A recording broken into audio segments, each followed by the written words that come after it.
Нийслэлийн авто зам гэхээр таны ой тоонд эвдэрч хэмхэрсэн төвжрэлтэй зам л буунаха. Зураасан хар замтай болох цаг манай улсад тун удахгүй байх гэсэн аятай евролыг барих нь зүүн хэрэг үзээ. Нийслэл хотод өдөр ирэх тусам автомашины тоо нэмэгдэж тэр хэрээрээ автозамын ачаалал үүсдэг. Цаашлаад автозамын осол гэмтэл гарах нь их байдаг. Улмаар нийслэлчүүдэд зураасан хар зам дээр явуулах үүднээс автозамынхаа нилээдгүй ажлыг хийж байсан.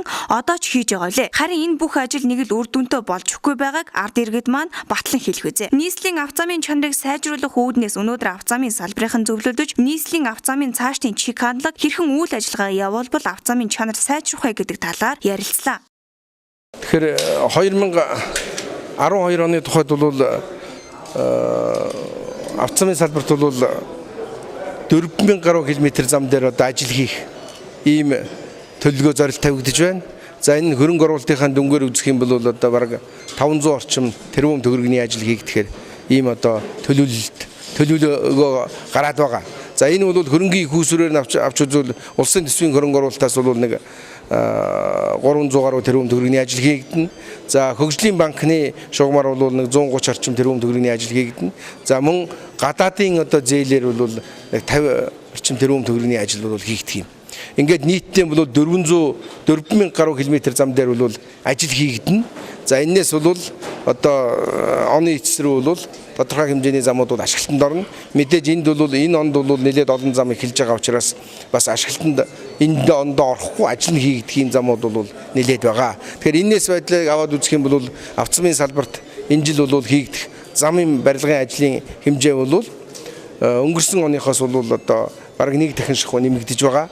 За тийм учраас бол энэ автозамын салбарт ажлын чанарыг дээшлүүлэх, за энэ хүчин чадлаа бэхжүүлэх ийм асуудал чухлаар тавигдж байгаа юм.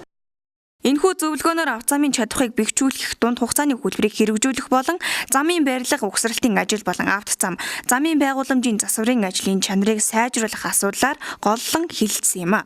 Өнөөдрийн байдлаар Улаанбаатар хотын автозамын сүлжээ 650 км хатуу хужилттай автозамтай болоод байгаа юм а. Авто тээврийн хэрэгслийн тооллогоор 2007 онд Улаанбаатар хотын хэмжээнд 93316 тээврийн хэрэгсэл тоологдож байсан бол 2008 онд 106848, 2010 онд 162720, 2011 онд 209791 тээврийн хэрэгсэл тоологдож 2008-аас 2011 оны хооронд 110.3%-аар өссөн дүн гарсан байна. Улмаар ийхүү автомашины тоо өсөн нэмэгдснээр автозамын чанар муу талтай юм а.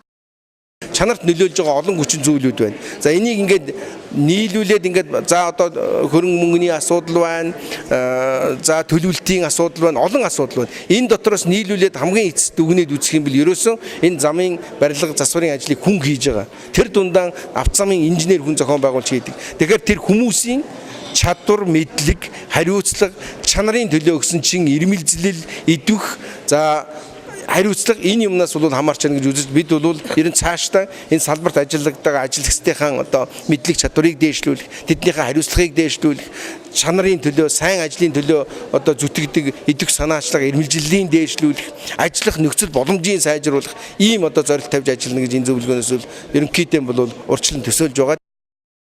Цаашид нийслэлийн автозамын чанарыг сайжруулахын тулд анхааран ажиллах бөгөөд 2012 онд автозамын улсын төсвийн хөрөнгө оруулалтаар 346.9 тэрбум төгрөг, гадаад зээл тусламжаар 66.1 тэрбум төгрөг, засгийн газрын бонд, хөгжлийн банкны хөрөнгө оруулалтаар 135.6 тэрбум төгрөг төлөвлөгдөж байгаа бөгөөд нийт хөрөнгө оруулалтанд 548.1 тэрбум төгрөгийн хөрөнгө оруулалт хийгдэх тооцоог гаргаад байгаа юм байна.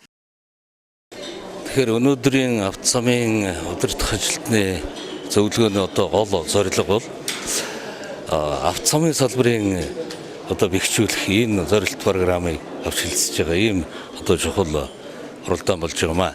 За та бүхэн мэдж байгаа бид эдгээр жилийн өмнө одоо мянганы замын хөтөлбөр гэж гаргаж ирээд одоо тэрийг хэрэгжүүлээд ингэ явж байгаа.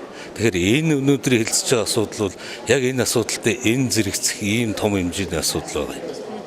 Тийм учраас одоо өнөөдрийн хурлын гол ачаал бүгд нь энэ. Одоо өнөөдөр бид чадaltaй одоо замын компаниудыг бий болгож өөрийнхөө одоо хөрөнгө оруулалтын асуудлыг өөрсдөө шийддэг болмоор байна.